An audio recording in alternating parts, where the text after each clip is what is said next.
Hello, what is up mga ma'am, sir, ma'am. Ako po si Ralph Cifra, isang visual artist from Manila, Philippines. And today we are going to custom repaint the Marvel Legends Model 01 na gold version.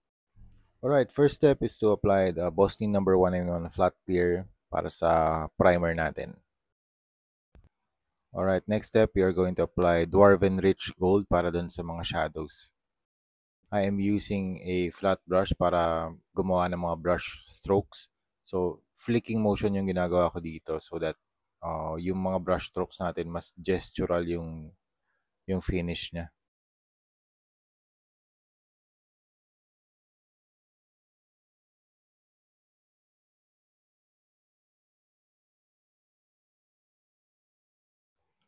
And then next step is to apply yung first layer of highlights. Kanina kasi shadows yung in-apply natin.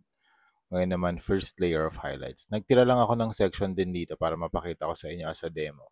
So first layer, light yellow, white and yellow yung mix na to. Yan. So next step naman, mag-apply naman tayo ng more white dun sa previous na mixture para mas lighter yung shade ng highlight na mai-apply natin dun sa surface. So ganun lang yung technique, layers and layers of paint.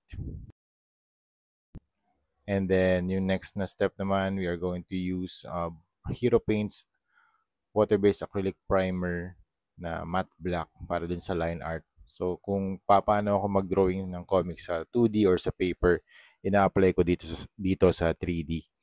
So, we can use traditional line art techniques like feathering lines, transition lines, cross-hatching. Thank you very much, Hero Paints, for sponsoring this video. If you want yung mga acrylic paints na ginagamit ko, if you want to buy that, you can go sa Lazada or Shopee. And just search Hero Paints dun sa search bar.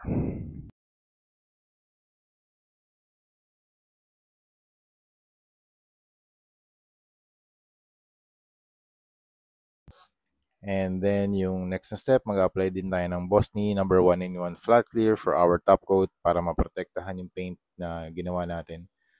So yun mga ma'am sir, that's it. Tapos na yung project natin na Iron Man Model 01 na gold version. Comic book style of repaint. So thank you very much for watching and see you sa next video. Bye-bye!